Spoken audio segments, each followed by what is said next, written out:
Welcome. Welcome. Welcome back. Weird Games. Yep. Thanks for dropping by. Trying out New mic? new mics today. Not sure how that's going to go, but we'll see. We've got cables attached to them, right? So Yeah. move the bin out of the way. Let's start. All organized and refreshed. Okay. So yeah, had a few days. Had stuff going on, family life. You know how it is. Like to get back probably every second day if we could.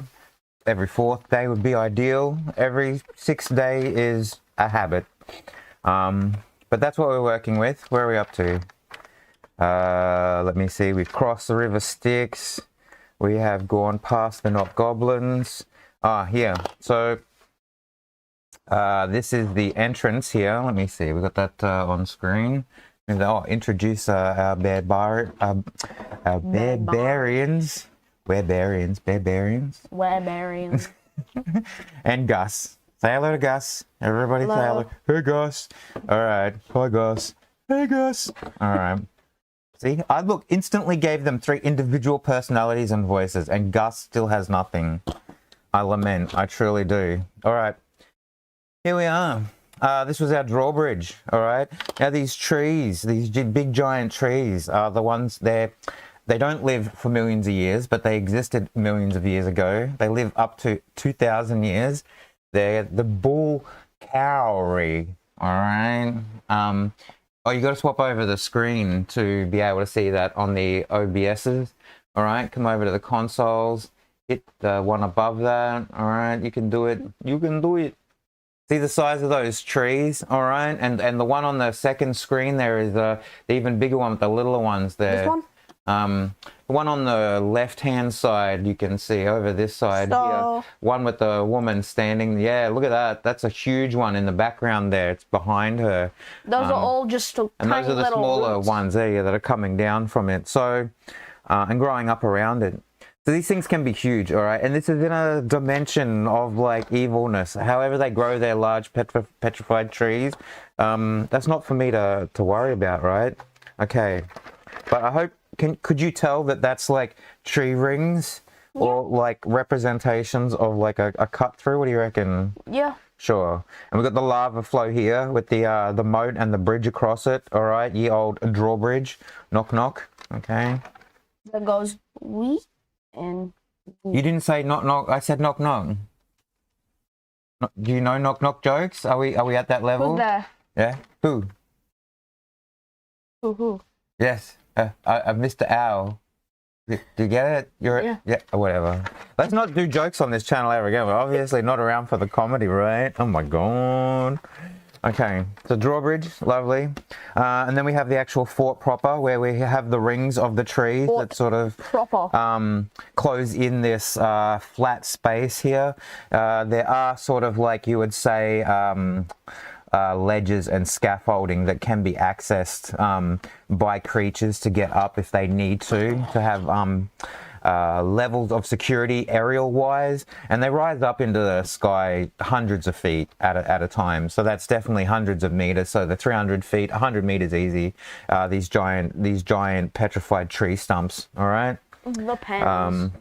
Well, yeah, so we have the guardhouse, a simple one, a lower and a bottom, right? Each of these rooms has a little table for some guards and ladders to climb up, and there's a kill holes, you know, right? You can drop your boiling oil and stuff down if you needed to, or shoot arrows down, right? And then there's the pens. Yeah. Out of our rooms for housing things, we've got a place for the caneloths to live. They get pens filled with scraps and debris and dead things that they've eaten. And then we have, like, the hive, where the all the, what are they, Mesoloth and Durgaloth, yeah, the more bug-like ones. They live in the holes that come out of there, all right? And here we have the large lava. Oh, this is where the Battleoths are. This is the armory. So I didn't think they'd need much in their thing. The Battleoths really just live to transform into weapons and then kill things, right? So there's just a bunch of those in this room milling about.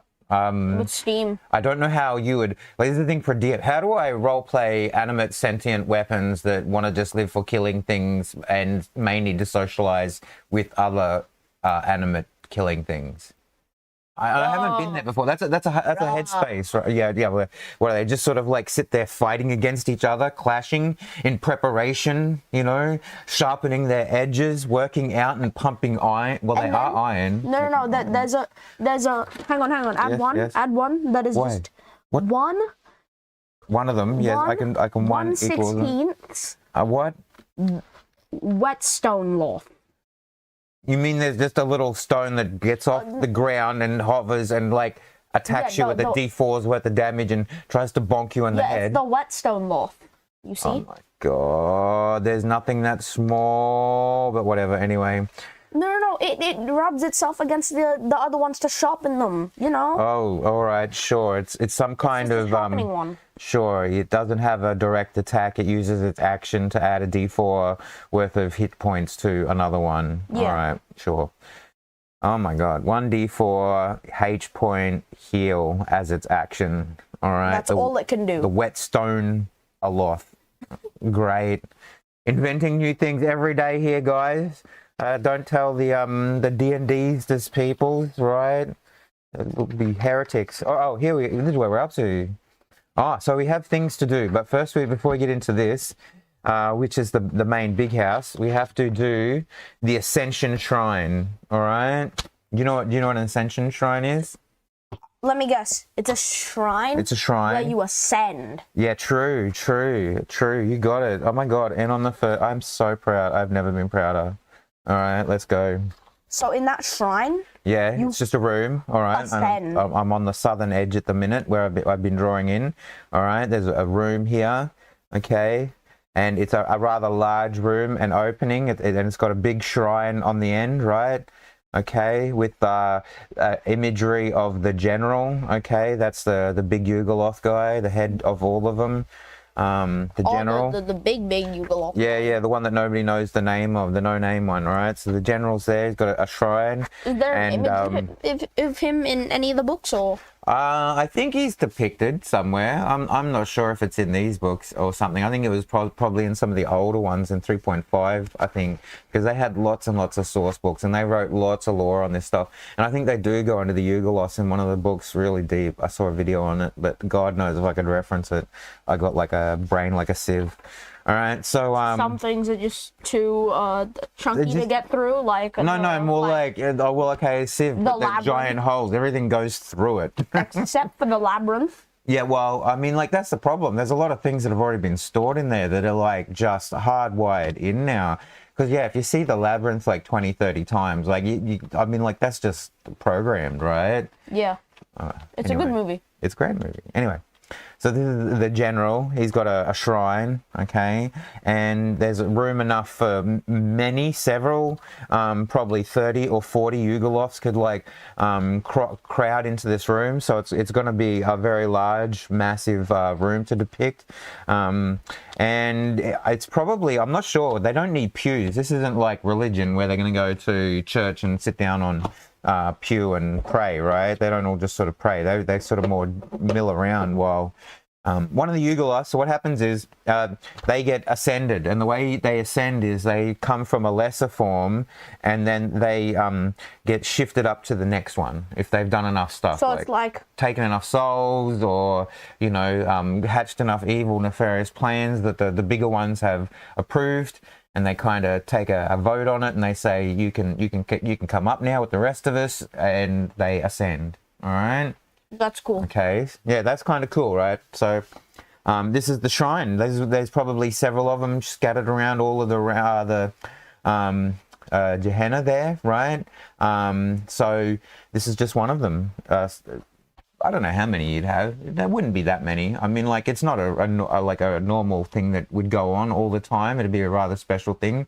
But I take it the general on his, like, big moving city that sort of climbs the mountains. I take it he'd sort of, like, go to places and sort of, like, pop his head in every other decade or century or something, right? Every couple of 100 years, or give or take a decade, right? Anyway. So this is the General Ascension Shrine Room, okay? I don't know if we need to say much more here. This will be very quick to draw up, okay? But I needed to put it in because I thought it was going to be important to the story and everything else, okay? Nothing else to see here. Nothing to see here. Yeah, very good. Move on. How you going there? Are we having technical problems already? Popped off. Oh, did it? The little bracket? Knob. Oh, okay. Don't tell me your knob fell off. Oh my god, that's some serious news. All right, let's go. Where are we at? Are you holding on to this one? You want me to have a look at it here? Yeah. All right. So what we're gonna do is put that on there first. There we go. Maybe I'll move it a little bit across. All right. How does that? Good. All right. Feeling all right about that? Yep. Okay, I hope it's picking us up good.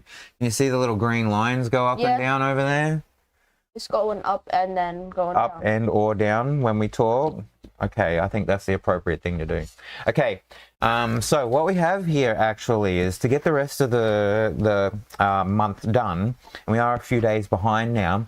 We're moving into the big house, and there's always like the big house, you know, the plantation owner's house, or the like the big bad guy in the area. They got a property somewhere and they got themselves a big house, right? So we got ourselves a big house. All right. The house. Yeah, but it doesn't need to do much because like they really need it to sort of fulfill certain things, right?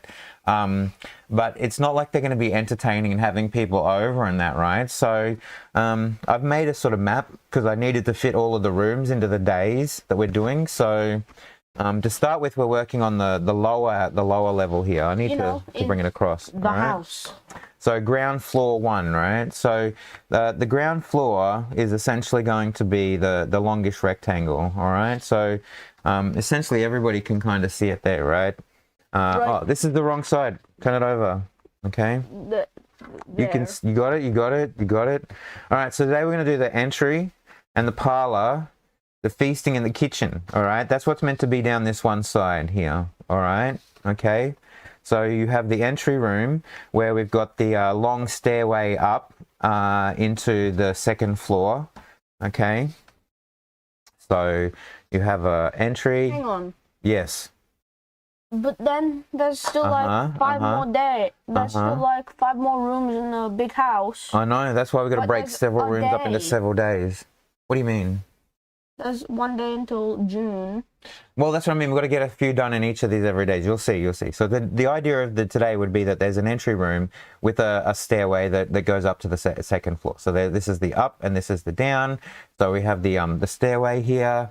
All right. Now this one in this room off to the right of the entry, we're going to do for the tomorrow room because it's got more stuff attached to it. All right. So this one here is going to be where the library is going to be. All right. So we have the entry with the stairway. Okay, and we have next to that we have the parlor. All right, we have another parlor. All these places have parlors. That's where they go to hang out, entertain, have vampires over and drink blood, and I don't know, have covens of witches visit the night hag up at the back. The night hag might have visitors. We're gonna have one of those. All right, so parlor. Moving through the parlor. Maybe like Bestie the Hydra hag. Yeah, sure. That's what I'm in. This place I had a connection via the dragons, via the hag. Sure. Possibly they could have come through and had relations and dealings and done business or whatever. Souls and stuff were sold and harvested before the Hadozis were shuffled off. Right, Hadozi souls were brought through here. Could have benefited everybody's. Right? Yeah. I mean, like, there could be a whole running storyline of that. No doubt. Water. Very good. So on the other side of that is they got to have a banquet room or a feast. This is what I'm going to call like feasting, right? It's because they don't like banquet. They feast on souls. Like souls and stuff and blood cauldrons and fondue of cheese and villages. I don't know. Whatever. All right. Cheese and villages. Yeah, Fondue. I don't know how you really do that in like a the fondue. cheese and village. You'd have to really fondue. work to puree the villages down to go through a fondue fountain and running them through the cheese at the right temp. I don't know. Anyway, look. We're not going to talk. Look, the cannibals in the audience, they're going to start getting real interested and start tuning in on the All right, guys, you're getting the recipes for the cheese and human fondues. All right. Okay, and beyond that is the kitchens. All right, we need another kitchen. If I don't put 18 more kitchens into this into this place, all right. This campaign. All right, and outside of the feasting room, on the other side of that is head cook, all right, and that's the hag. So the night hag has a lab in here attached to both the kitchen and the feasting lounge. All right. Okay, it's kind of like when you go to the airport and they have those food buffets and it's a waiting lounge and you have the tables and you just I'll go over and have the cheese and villager. Oh yes, and then you go take a seat, right, and you get real comfortable again. It's a very very relaxed setting we've got going on here. But the thing is, the couch is a mimic. Okay, what? I didn't put any mimics into this. We weren't going to have any mimics. We got devilkin folk, all right? We got loths, all right? No, what are you talking about? We had mimics that were in we had mimics in the caves, all right? Did we have mimics? We had a mimic horde. What do you want? No more. Stop it. We're not doing mimics right now, all right? No, okay. It could be the house mimic. You want a couch? All right, this is the yes and thing for dramatic people. Yes and. Okay, so the couch in the feasting lounge, all right. For Feasting the chillaxing lounge, all right, is actually a mimic. All right, couch equals mimic. Great. Now I've got to look up stats for an appropriate size mimic. It's got to be at least a CR 6 or 7 to give them any kind of trouble. And if it is that, then it's probably a modified, whatever. You could do it. There's ones called the like the carpet. There's a rug and it tries to grab a hold of you, and anything that grabs a hold and grapples you, you take damage. Some of that damage is transferred into the person that's inside. So you don't want to just outright like kill the thing, because you could, like, if it's got a hold of a mage, one hit on it, especially your first one, right, your Paladin smiting, can destroy it, right? Yeah. So you kind of don't make it the mimage. You actually make it the magic rug, all right? That is a mimic of the couch. So the couch is actually a magic couch rug mimic. Does that make sense? Yeah. Magic couch rug mimic thing, all right? Not truly a mimic, it's more a couch, a rug, all right? Whatever. So it like CR 6 or 7. It's friends Look, with the Yugoloths. Where is it? Friends with the Yugoloths. Where's that? So find in here is so what's when the Yugoloths and their friends sit on it, it doesn't matter. But then when you sit on it, it just pulls you inside the couch. That's it. Rug of smothering. See, that's only a 2, right? 2. Can we see that? You want to see that? You see that? Does it look like a rug, right? So this is where people think, oh, we got a magical rug. It's one of those flying rugs, right? No. This one will kill you. So we got a couch that'll do the same kind of thing, all right? It has the damage transfer attribute, okay? Let's make it just a tank. I mean, you could do that. What you do is you change it. Yeah, you would give it like, so what do you got here? See, this thing's like armor class 14's quite low, right? And 11 while playing. I mean, like it's so easy to hit. So you actually make this thing like AC 18 or 20. You make it a lot higher. No. And the hit points, rather than 66, you'd have it close, 60-10, you'd have it closer to 10d10 plus 10 or more. Make it Easy. so the armor class is 11. So it gets hit a lot. And you get. Oh, hold on. I'm looking at the wrong taken. thing on the other side here. Oh, that's even worse. AC 12. I was looking at the Ankeg. Oh my god, you can tell I'm whatever. The hit point average wasn't that much difference between those, even though they're both CR2s. Anyway, stop getting distracted. Yeah, there's ways to do it. We wouldn't do it right now, but yeah, we would up the couch to be something formidable. There you go. You happy? Yes. Happy? Yes. Great. So now we're moving over, because this is very simple. That was the idea. Oh, in the kitchen, working as whatever, we will have some of the magic's invisible servants, the magical invisible servants Like that get around. Fantasia? Not quite those ones. They were animated, the brooms. That was a different kind of spell. magical invisible servants. No, there's actually a spell that does it like this. I'm not sure what it's called. I can't remember right now. But yeah, that's what we do. They can't like fight or do anything like that. They can't really even hold anything of great whatever. They just do mundane tasks and help out around the place. And there's like, there'd be several of them. There'd be 3 or 4 of them, whatever. Free XP. No, they're worth 0 XP. Killing them is not or should not necessarily be a task. You would just strike them. They'd have like a D6 or a D4's worth of hit points in that sense. I don't know what the spell gives you in that sense. Invisible servants ain't nothing, all right? So, on the other side, though, of the first floor here, all right, let's go. Draw a line. Okay. I think you drew the line lower than you usually draw. Oh, you know, I'm trying to. Look, I'm on the fly here. Okay, this is the weird world. All right, we got to do it in the way that makes me feel not only. World out there. It is actually a little bit of a small world sometimes. The things that I found out just the other day, I didn't know, and then I thought, oh my god, small world. Okay, you're right. Are you trying to distract me again? What? When? Now. All right. So, ground floor still. Okay. On the other side of the entry, right? There's the stairs that go up. All right. So that's the entry. Drawing this as we go here. There's no rubber on the end of that. Okay. What am I doing? Okay. I'm gonna end up just scratching the page up. Okay. There's our stairs. Go up. Lovely. Okay. On the other side of this one here. All right. Right. Is a very long, one singular room, a library, all right? Okay. Now, the important thing about the library is that this is where we have underneath the bookcases, all right? You got hidden, you know, you pull one of the books, okay, hidden staircase, okay, down to the basement. Okay, and this is the Arcana Loth, the actual head boss's, her dungeon lair place, right? The fox one? Torture one, yeah, that one from all the way beforehand, right? So, do you want to find it? The Arcana Loth, all right? So multi-manual. Are they? I thought were the Arcana Loths not in there? I said the monsters of the multi-manual. The monsters of the multi-monster manual. All right, sure.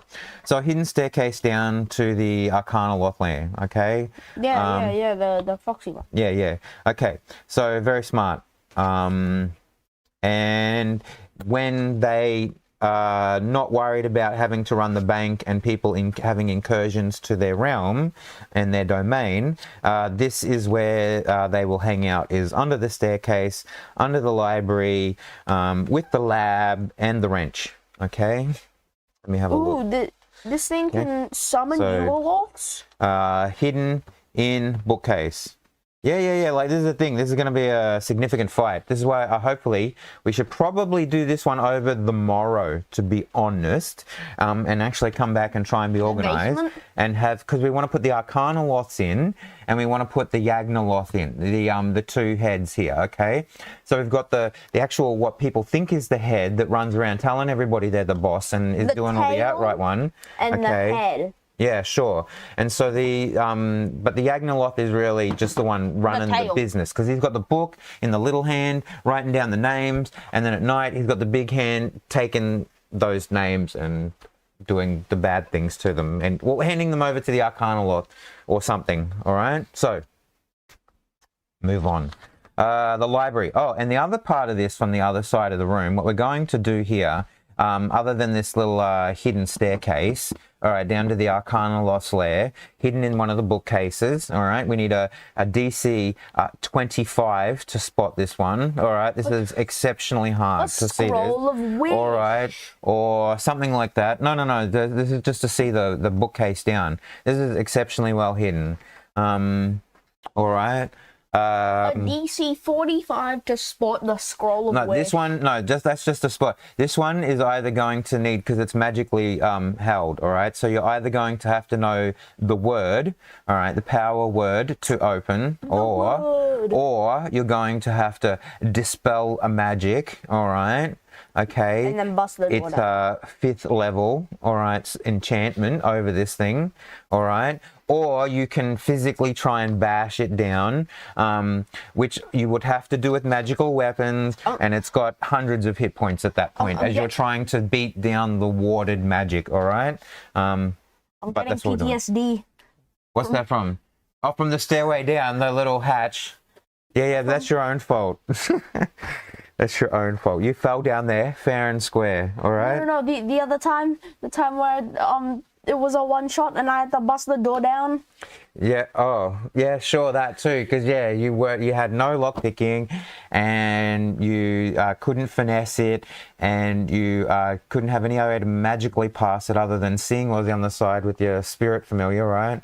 So what are you gonna do? Yeah, you bash it down. Great. It took me like an hour. Well, no, it took you like about in game the whole 10 rounds, which is actually only a minute, right? Because round 6, and it feels like an hour when you're playing through it. This is why when you're at games you can't have like really big tables, because getting through combat, even say those 10 rounds, just slows you down and lugs you with all of your movement, and then okay, I roll again. So then everything has to react, and we remove the world around you. Okay, now what are you gonna do? You're gonna bash that door again. Okay, bash the door, make another roll, and then reset it, refit everything in the world. Oh, did anything hear you this time? I roll on that? No? Okay, well, what are you gonna do? Oh, you're gonna bash the door, bash the door down again, all right? So that takes time. And you distracted me again. All right, study. Okay, in the study is the night hag. All right, is the night hag with a cauldron, all right, and sullen souls, all right. What's inside the cauldron? Souls. Okay. So the Hades. So we have soul Hercules. soup. Yeah, well, kind of, maybe. Actually, look, if we're going to do that, sure, there's incantation running on. The hag's got some souls cooking in the soup. It's going to be some kind of protection. Let me see. Right now, protection. You know that protection from good and evil spell? Yeah. Well, this is just protection from good. All right. But it lasts for 1 hour. So it's protection from good and evil, and there's going to be a D20's worth of, well, worse, sure, but anything good this one you don't have to. You from. Yeah, that's what I mean. But you don't have to concentrate on this, and it lasts an hour, and there's a D20 portions. All right. And why would she be drawing protection from good and evil? You know what I mean, right? Okay. But that's what she's getting out of these souls. Okay. Let me see. So she needs, this is the other thing, the night hag is going to need some loot, okay? All right, this is a CR5 loot. Yeah, so take it over to the, are we still on the other, all right, over to the other one. Load up the other screen and see if you can find some loot very quickly, because we need to this one? Move on. Hoard with salvage. Hoard with items or hoard with salvage? Hoard with the salvage, is it? Which one's the better one? Treasure hoard with salvage or... Yeah, try it. See what it says. Generate. Alright. What does it give us? 600 copper. Oh, okay. Okay. 7,000 silver. Okay. 1,100 gold. What is that, sorry? 1,100 gold. Okay. 80 platinum. Okay. 3 diamonds, worth 50 GP each. Okay. A cryo pays worth 50 GP. Oh, hold on. I wrote this all down on the wrong page. Anyway, I'll fix it up later. Go again. Hang on. Oh, no, this is right. The Hag's Lab. Oh, okay. Let me see. That's the Hag's Lab. Then we got, what are we doing here? The Hag's Vault. Oh, that's downstairs. And then we had the upstairs one. Oh, this is actually 4,500 GP worth of precious gems. Hold on. Just a second. I did get a little bit turned around by putting this here. All right. Just a second. Copper was what, 600, and then we had 7K for that, and 1.1K, and we had 80 platinum, and then we had what is it, 3 diamonds. What was the size of those diamonds? As I mutter into the microphone here for some ASMR. $4,500 gold pieces worth of precious gems. Yeah, but how much are the diamonds worth? 50 GP each. Oh, okay. Let's say that two of them are 50 GP, and one of them is the 500. Okay. What else was there? And then just rando gems. Yeah. For how much? 4,500. Okay, rando gems. I think. At 4.5K's worth. All right. And then? A light crossbow and 100 bolts in a wooden box. Is it any good? We'll say it's a magical, like a +2 light crossbow. All right. An hourglass. The hourglass. What does the hourglass do? Just says an hourglass. Oh, all right. Okay. And an altar tapestry. Let me see. A tapestry. An altar tapestry. An altered tapestry. Yeah. Is that what it says? Does it have a CR? Is it a monster rating? No. Is it got a page reference in a book? No. All right. It just says 10 GP, 7 LB. 7 pounds is what it weighs, and it's 10 gold. We won't put that in. We'll put the hourglass in. I'm going to flip to see if this hourglass is in some way magical. No, it's just a plain hourglass. Fair enough. Well, we've got a +2 light crossbow in there, and I'm going to give them... maybe generate one more? No, what I'm going to do is give them D4's worth of 5th level. All right, D4 worth of 5th level warlock scrolls. All right. Very good. Okay. Let me see. Oh, I gotta rub this out. Come back here. Okay. All right. Mind your cables. Working with cables, remember, these days. Okay. Rub that out from where I went mad. All right. So this room. We sorted. The Lvl5. Yeah. We are gonna do it. Okay. We are gonna go for it and just do it up. Okay. The Arcana lab here sits underneath. So we've got the library. Where's did I have the other pencil? No. Where'd the other one go? It was never there. You're imagining Did you not say that there was not another one? There is what do you mean there was not another one? You're imagining it. I was imagining there was another pencil there. You are imagining it. I just need a quick green tea moment. Not sponsored. Very kindly. Thank you very much. Obvious case of dehydration in the brain. All right. Just... So the Arcana lab. All right, sure. Okay. So this is where we are going to do the Arcana lab sits underneath the library. It has the staircase down. It has lab materials. All right. So there's a bench with the stuff going on there, and it also has extra bookcase here. All right, with scrolls and books and stuff. Okay, and what we have is behind this one, all right, behind this bookcase is another secret hidden door. All right, secret tunnel. All right, not quite. Secret tunnel. It's just another vault. All right, so this is where we're going to generate. We're going to roll on the table over here. Where's the DMG? There it is. Give them a Vorpal sword. No Vorpal swords yet, I think. Yet. All right. Okay. So this is the secret vault. It's a DC 22. It's not as hard to spot back there. All right, and it's a mechanical one. It's not whatever. All right, a lock. So it's a DC 22 lock. All right. This one will be trapped. You want to roll on the trap mechanism. Table. We haven't rolled on that for a while. Table. All right. So we have a DC 22 perception. We have a DC 20 at least to unlock. All right. Otherwise, we're setting off a mechanical trap. What are we looking at? Okay. No, it's a D20, isn't it? It's a D20. 14. 14 on a D20. Have you got the page? What is it? Ice cone. Well, I mean, we could. We've had it before. You want something new?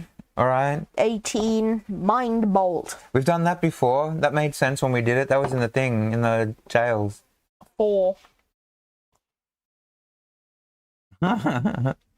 15.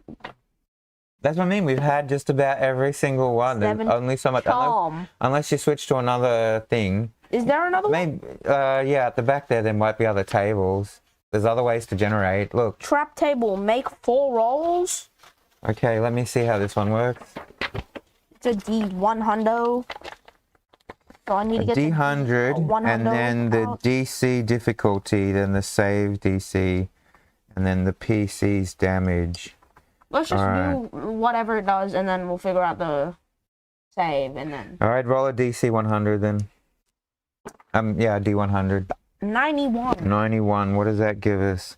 That's a spiked great drop. Oh, okay, sure. So you have to move the thing away out of the way, right? So the bookcase has to shuffle across, all right? So it comes all the way across because the doorway sits on one side, okay? And when it's come across, you'll be sitting in front of a grate, right? So there's a grate there, okay, in front of it. So the doorway will actually have to be moved over a little bit. Let me see. What if we make the spike grate just fall out of the ceiling? So there'll be a spike grate there. This will be the entry down. All right, that's the stairway. There's a spiky grate there. This bookshelf has to come across over the top of it. Otherwise, there's a spike grate underneath it. All right. Let's see. And the DC. All right. To notice that that's underneath the bookcase. Let me see. Oh, we've already done it, right? The 22 to notice that it's locked, and then they'll be able to investigate. Maybe they can jam it so that they'll notice the lock. They'll do the investigation roll. They'll see that it's attached to the floor. The floor could fall out. They'll try maybe to open it directly or bash it down. But what they'll do is maybe secure it. They'll be like, okay, what we'll do is we'll put a planking down here, or we'll try and secure that we can see where the hinges is. So we'll put pittons in and wedge it so it can't swing open. So yeah, you could do any number of things that the PCs are going to think about doing. But yeah, okay, so we've got a spike trap. Let me see. So they're going to take, what are they going to take for damage here? Let me see. This is we've already done the DC, the saves. What if they want to jump out of the way? Let's give them a saves on the dex, right? So what's the dexterity saves to jump out of the way? I think it's going to be quite moderate. I'm thinking somewhere between 15 to 17, all right? So dex. But if you don't, you take yeah, then we need the damage. That's right. The damage is going to be what do they got here? How many D10? That's not enough. Well, the way they've got it written down here is that the PC's level, so that'd be 10 times 2, so that's 20 D6. I think that's way too much. That's I'm not sure what that's from. I think this is from a different system that doesn't use up to level 20 stuff. It certainly wasn't out of the one. Anyway. I'll just roll a D10. Well, how many D10? No. For this level here, what we would probably do is half of the party's level, so 10. So you do it by half. So you'd put it down to 5. D10 plus 10. All right. So that's a chance of them on a really good roll of losing possibly somebody's all of their half of their hit points. Say the barbarian falls down there on a big roll, could lose up to half their hit points. But on a mage or something who's got only less than half of the hit points, who might only have 50 or 60 and might have taken damage at some point or not by now, right? Who knows why they're going down there damaged or whatever and messing around with the locked door. But yeah, I think that's fair. 5d10 plus 10 piercing damage if they fall down onto those things, and it's we're gonna say it's a 20-foot drop down there. All right, 20-foot drop. Okay, so what's in the vault? What's in the vault? All right, loot. What's in the vault? The first one I'm putting in here, beside the loot. Okay, you might want to roll for gold value in a second. Actually, how many gold? Sorry. How many times do I need to roll on the gold?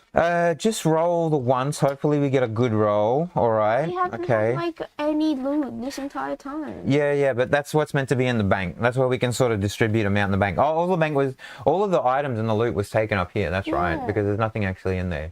Let me see. Then I maybe take 3 times the amount. Okay, we won't go crazy, but we'll have 3 times whatever it says. Okay, and the easiest way to do that is to just take one roll. Or maybe you can do it separate rolls. We'll see what we get. But wait, I just need to clear this up first. Okay. Okay. Wait. Don't get distracted. Inside this vault, okay, there is one item called the crafter.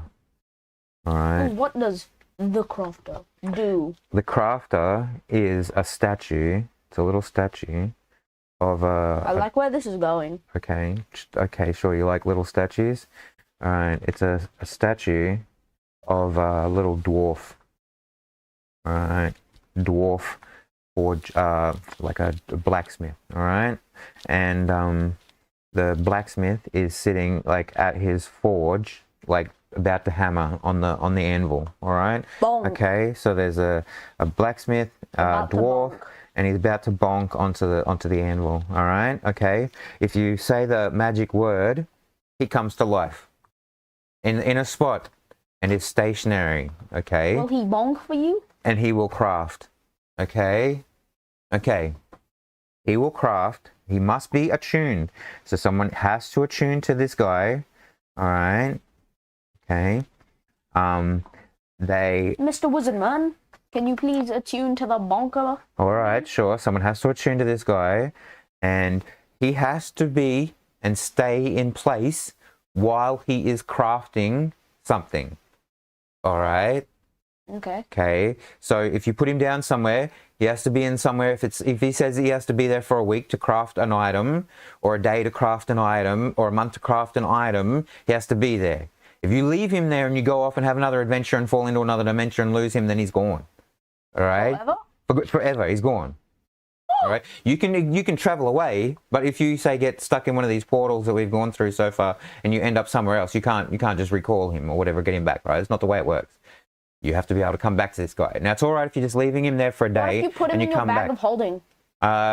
Ooh, good question. I'm going to say that he is alive and mortal while he's working, even though he doesn't need to eat or sleep. Therefore, he still needs to breathe. Does he need to breathe if he doesn't need to eat or sleep? Just open the bag every 4 minutes. I just think it's an OP situation. It's a good question. Maybe you have to see what happens.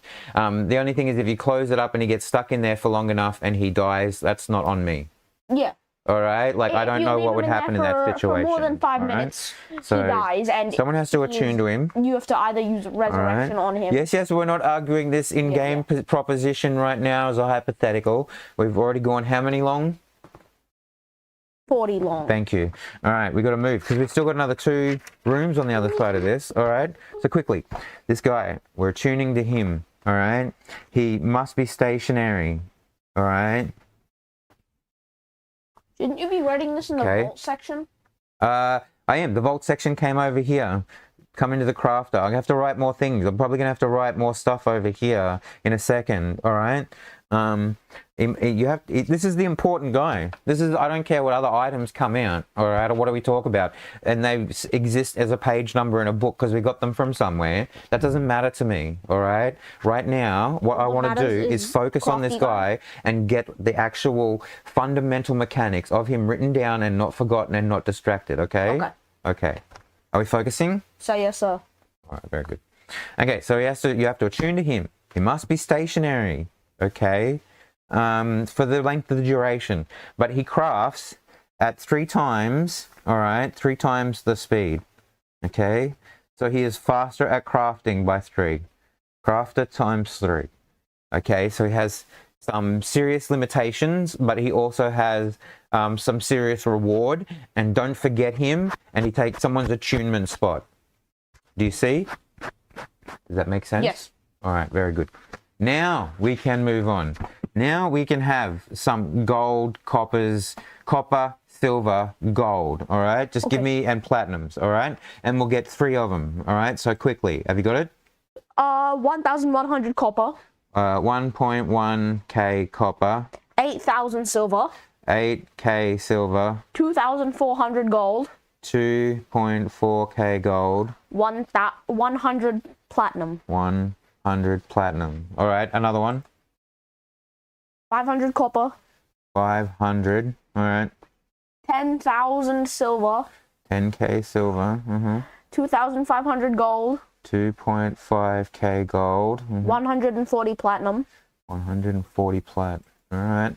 Next. 900 copper. 900. Hang on, I forgot to change it over. Oh my gosh. 6,000 silver. 6k silver. 1,200 gold. 2k gold, yes. 110 platinum. All right, okay. See, that's going to be plenty enough for them to put into the box, the little box to buy stuff with and barter with and stuff like that, right? For when they're trying to fish for large items. They just have to remember that if they ask for something, it's not there, they can't ask for that same item for another month. And if they've got something in the box and it's overnight and they put something in, they have to wait for the delivery to come back the next day, right? They can't just like, oh, did you remember to write in the ledger that this thing that I wanted? And they go to it and they try and it won't open, all right? You write in the ledger, you put it in the box with your monies or your requests, and it takes that day to ask and then that day to pay, and on the third day, whatever, all right? You've got your item, or you've sold your item. And then the third day, it go, yippee! So this way, within the campaign, even though we haven't given them a stationary place to have as a, as a locality that they can barter and shop from and live from, at least they can take these things with them. They can take a shop with them. They can take a crafter with them. They've got half a tribe of whatever they pulled out of a prison, and Hadozi monkey people, and whatever else. Who'd they rescue from the dragons? Nobody. I wonder how many people died to the dragons. That's probably more of a question. Yeah, how many people died to the dragon? All right, so we're going to give them, come back here now. This is where we're going to get in the Dungeon Master's Guide. Okay, this is where we're going to give them a few items out of this off one of the tables, and we're not rolling on that crazy table again. Not yet. Not magic item. Not number. You made me roll on I. That's how we got those crazy things. We only rolled on it once. We're gonna roll on the G, and we'll roll the 3 times on the G. All right. How many? That's what they give us. That's what we're doing. 1. Okay. What did you get? Are we roll? Have you given me a number? D100. You know what I'm doing? 43. 43. Gem of Seeing. All right, they don't have one of those. Hopefully, if it allows you to, hang on, we gotta see. We will at the end. If it allows you to see through walls, roll again. We'll have a look. Yeah, after. Okay, what else we got next? 77. 77 is a +1 scale mail. Very good. Only +1. +1. Well, we'll make it a +2. All right, but no other properties. Okay, we're at the point where they should be getting +2s, so I'm down with that. But 15. 15. Adamantine armor, adamantine breastplate. Alright. Is that good?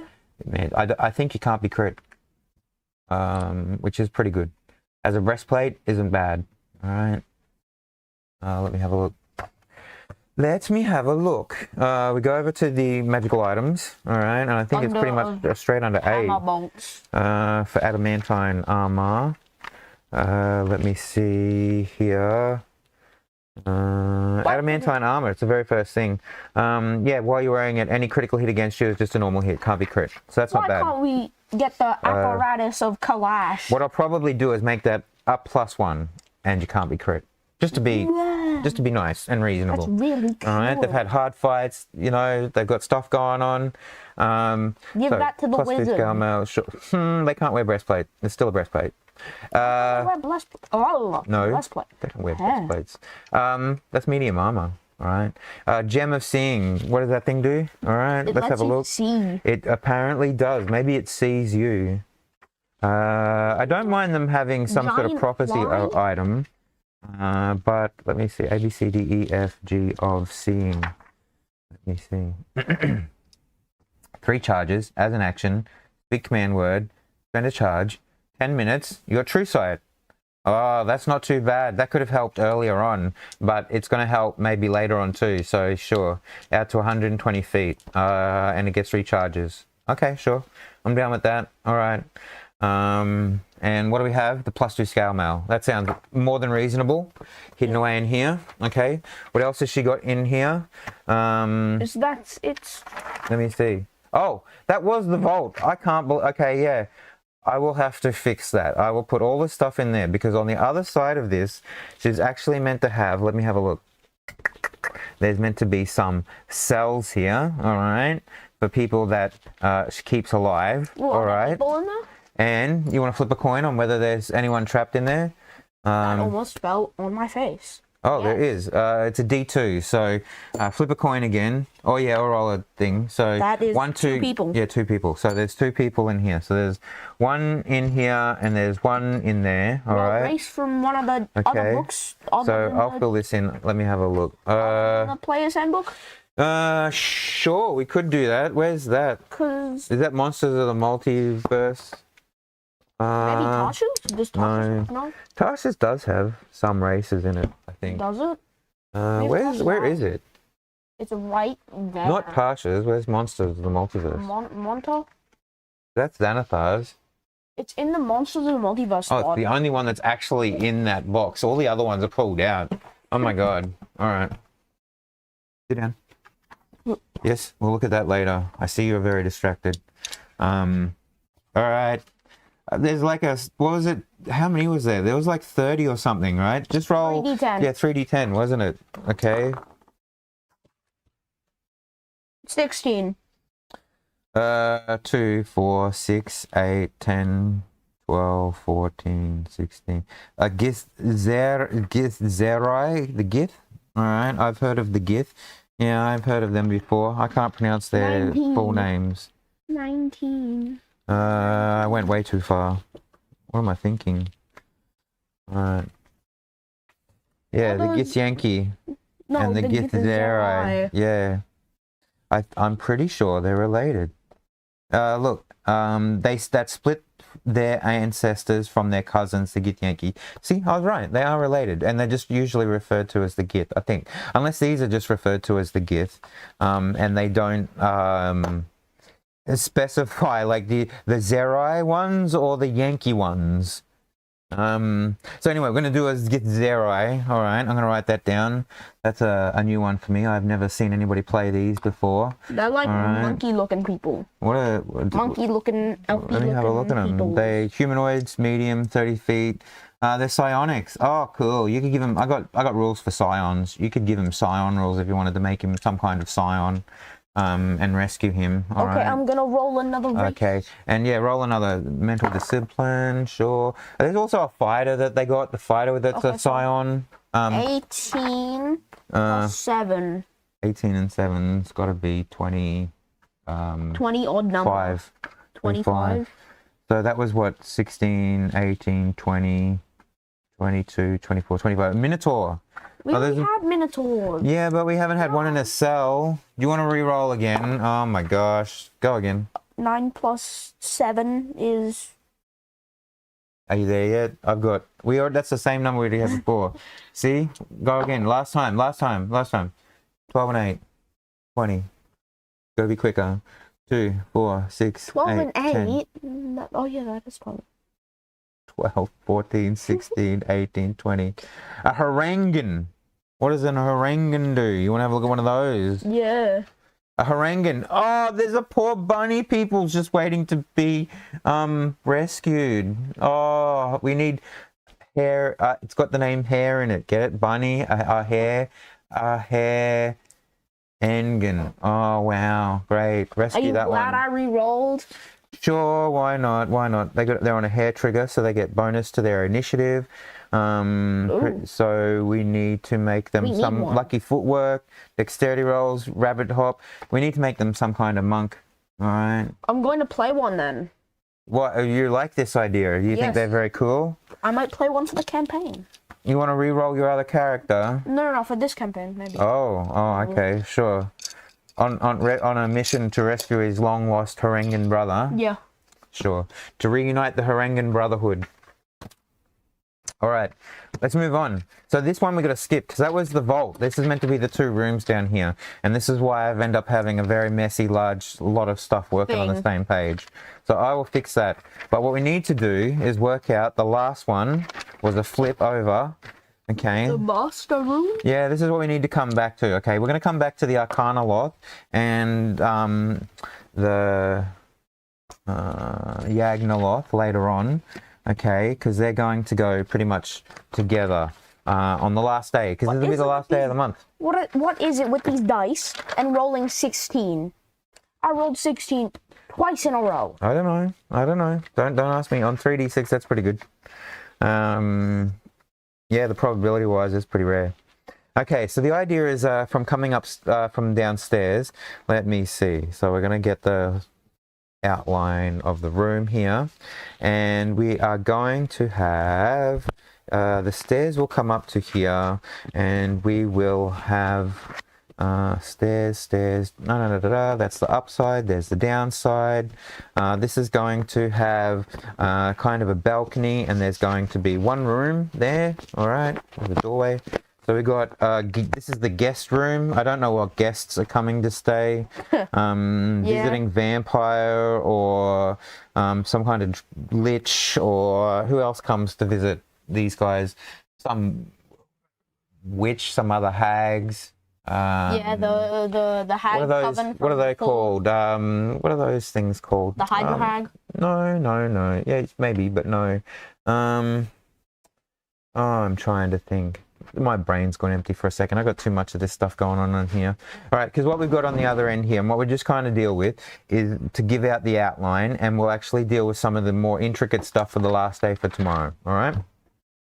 Okay, because we've had the full day. But this is going to be the master's room, okay? So the master's room is going to have, like, you know, a bed in here, I suppose, or whatever a Yagnoloth sleeps. I don't know what a Yagnoloth sleeps in, whether it's a bed. You guys tell me. Do you know? What about you? What about you? Not really. It would probably be in Gus, like... no? No. Okay.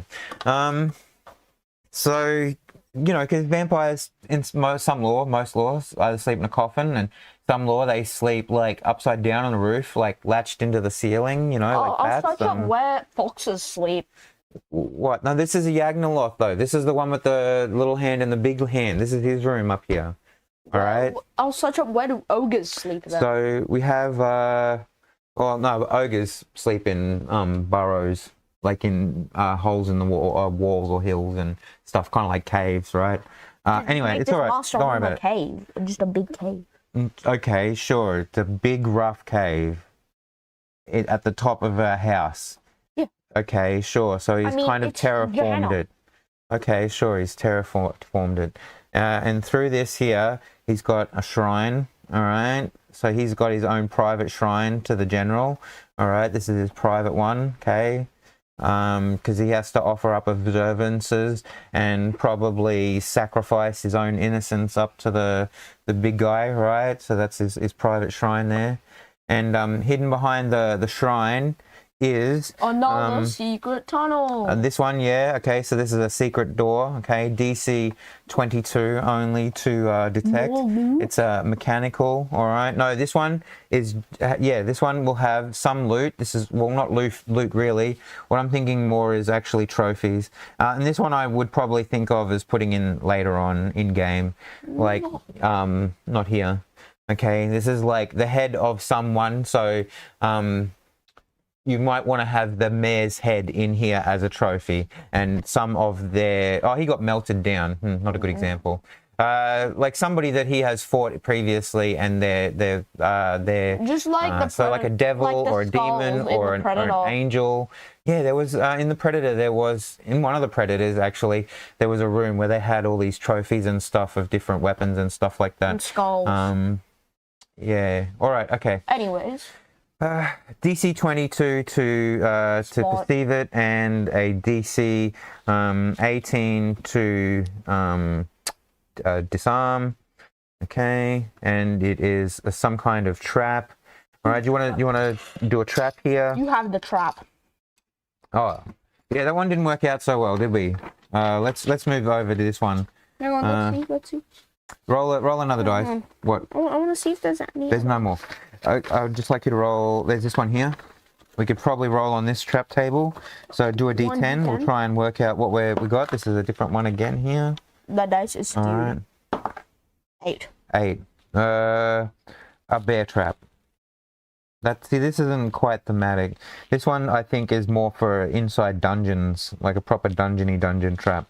Roll again here. All right. We're gonna do the fate roll. All right. Where are you, Mr. D20? Flex tail. Roll. 12. All right. Let me see. Fireball. Fireball. Sure. They try and move the shrine wrong, or they fail to disarm the trap, or they don't know that it's there and they just start moving the shrine because they notice that it sort of can be moved, but they don't realize that it's trapped because they fail the perception to see the trap. Fireball. Fireball. Sure. Centered in the center of the room to fireball the entire room. Just wipe it. And at fireball level too. Level 10. No, it's a level 5, so that's a level 3 plus 2. So it's been upcast. All right. So a fireball upcast in that entire room. So it's like a 20-foot radius, right? Do they have 5th level spells? All right. Already? Sure. Well, this area will. What are we doing for a fireball at that level? Go to the back very quickly. All right. Thing is, we've been here quite the time. What are we looking at? Fireballs. 20-something seconds. All right. Okay, fireballs. Yeah, level 3, 8d6. So you upcast that. Each one level gets you an extra d6. So that's what I'm saying. You get a 10d6. Can they live through 10d6? Quite reasonable. I have 10d6. Do you want to find all the little battle dice? 3. And roll out what 10d6 is, and we'll finish it up with that. All right. 5. Because we have trophies, and 6. we actually have. Oh, sorry. We do actually have to write what 7. this is. I'll let you count your damage first. 8, 9. Very quickly, while I have a water break 10. here. This was a very below average roll. 1, 2, 3, 4, 5, 6, 7, 8, 9, 10, 11, 12, 13, 14, 15, 16, 17, 18, 19, 20, 21, 22, 23, 24, 25. Did the wizard make their save? All right, I'll roll the wizard save. They probably only got at most a +4 to their roll. 9 plus 4 is 11. 11.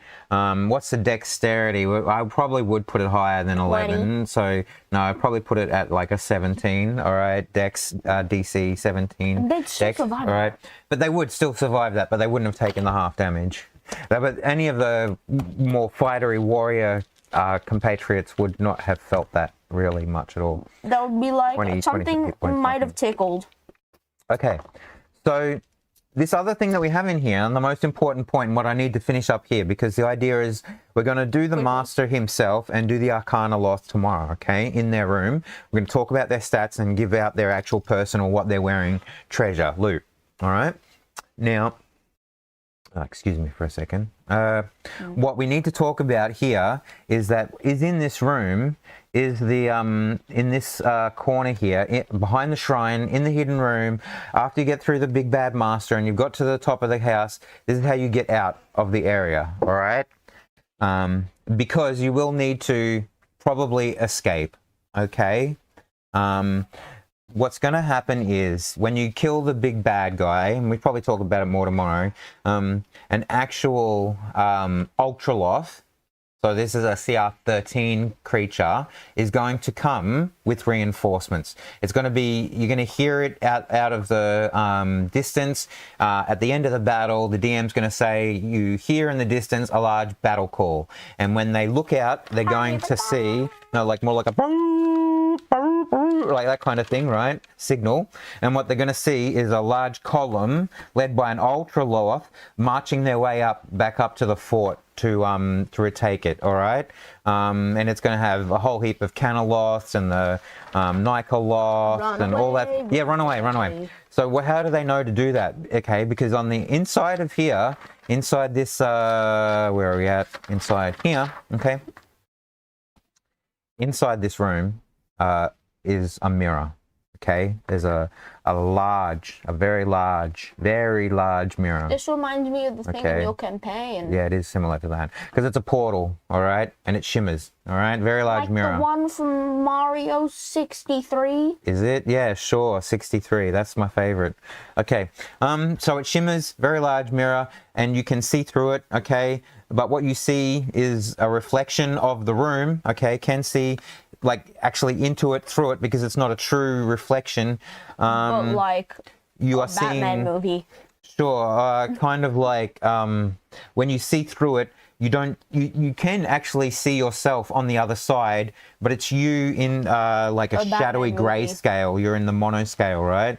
So you are actually in the Shadowfell. So there's the other side there. So it's a shadow reflection, shimmering grayness. And you will know, hopefully, to go through it. There will feel like a pull to anyone who is alive to be pulled towards this, because the Shadowfell hungers for life, and the only way they get it is through souls, usually, right? Passing through the Shadowfell to go off to the Astral Sea. Do they come? Hold on. Do they come via the Astral Sea into the Shadowfell and then get decided on by the Raven Queen? Or do they go through the Shadowfell and decided by the Raven Queen and then left to go through to the Astral Sea? All right. And then from the Astral Sea, they go to their heavens. All right. So they go to their plane, to their domain of heaven. Okay. So, for example, if you're neutral evil and you die in the physical plane, you come to Gehenna. This is your heaven. So you'd be happy to come here because you're neutral evil. But you start here as like, I'm not sure how you start here on this plane as like a worm. On some of them you start out as like a little wormy soul, and you're the lesser of the lesser, and things like witches and hags and soul collectors come and pick you up and they sell your little souly worm off, right? Kind of like that thing out of Little Mermaid, right? You're just a tiny little living rock. I'm not sure how you'd start. Probably one of those insect things. You'd start. This is how you ascend and you work your way up. You start out as one of the littlest Yugoloths here. No, you start out as a battle and then you work your way up. Maybe you start out as a Battleloth, the littlest of the Battleloths, and work your way up. Yeah, the whetstone a lot. Okay. And once you sharpened and healed. Life, anything that is in presence of this mirror, though, it will call for all life. So someone is going to have to make DC... one saves. No, this is a DC 25 saves, all right? Wisdom saves to not touch it, all right? Wisdom saves to touch the mirror, okay? And when you touch it, you are pulled through to the Shadowfell, all right? To the portal, okay? The thing is that you are going to have, on the other side of that, all of the people coming to get you. So the idea is that you come through the portal, you can have this mirror, the mirror's on the other side, it's the alternate room, so we're going to be working back from the fort on the other side in the Shadowfell, right? So we've kind of got our template already drawn up for what the next month will look like. But when you step through the mirror, you're going to have the Shadowfell on the other side. You can take the mirror off and destroy it with enough magical weapon damage. They got enough +2 weapons to be able to physically destroy this thing. All right, it's not a legendary sort of... it probably almost could be considered an artifact, but you don't need to dissolve this in a Tarrasque gut to get rid of it. All right, it can be destroyed. What's a Tarrasque again? The Tarrasque is the giant primordial end of time dragon creature walking thing that all D&D nerds want to theory craft how to kill with a flying level 1 creature. Do you know about these things? Oh, those ones. The big scary things. Triceratops looking ones? They're sure bigger than a Triceratops though. They're massive, and they don't really have... They're in the book, aren't they? Oh my god. Let's stop getting sidetracked. Let's look, I think they're in there. Look for Tarrasque. Anyway, whatever. They're like the end games, just end game if you don't want to go fight deities and gods or whatever. All right. Let's move on. Getting distracted. Okay, so that's the importance of this room and the upper level and what we're talking about. We'll come back for the tomorrow one, which will be dealing with the Yagnoloth and the Arcanoloth. All right, we'll put a finish to those guys. We'll give them items. We'll finish up the room. Hopefully have all this drawn in. because I do want to get it to the day. All right, I do want to get that one in for tomorrow at the end of the month. Yeah, this one. Yeah, sure. So it's not really got 3 horns. It's got more 2, and it's got horns everywhere and horns underneath it. So yeah, it's more of a multi-tops. What do you call something that's not a triceratops? Multi-ceratops. A duotops. A mini-ceratops. There is 2, but there's 2 underneath the bottom on the chin as well. So, and there's got ones all over the body. It only counts on the head. I don't think. Okay, all right. We're only count the ones on the head. All right. I think that could be it for what we're doing. We've had a big day. That's day 150, and it kind of stretch out. Feels a bit like day 150. We put a lot of rooms in for today. We put a lot of work in. Must be the hour long. How are we looking? Is it the 1 hour special? A 1 hour 10 minutes. Oh, the 1 hour 10 minute special. All right. I think we've done well. We've talked about changed our room. Got the Ascension Shrine in. We've got the couch that's not a couch. It's the mimic rug couch that's going to try and eat you and swallow you and then do damage and stuff, right? Then we got that's right, the library and the Night Hag study, and we also then had. After that, the Arcana Lots lab downstairs. With the vault, that's right. We put all the information onto one page. And then over here we have upstairs, the Master's room. We'll go into more detail when we have the Master and the Arcana Lot together. And we've got their shrine. And behind the shrine, we have the way out, the mirror to the Shadowfell, which can be destroyed. Yeah. Okay, good. Oh, geez. We'll talk more about it tomorrow. Hopefully we don't take so long and not quite so rushed to try and get everything in there, hey? Well, we'll see you next time. Bye-bye, Gus. Bye, Gus. Bye-bye. Thanks for coming. All right. Okay. Do the thing. Do the thing. No hassles. Stay weird, everybody. Where'd you put my cursor? I can't find my cursor. There it is. Bye. Bye.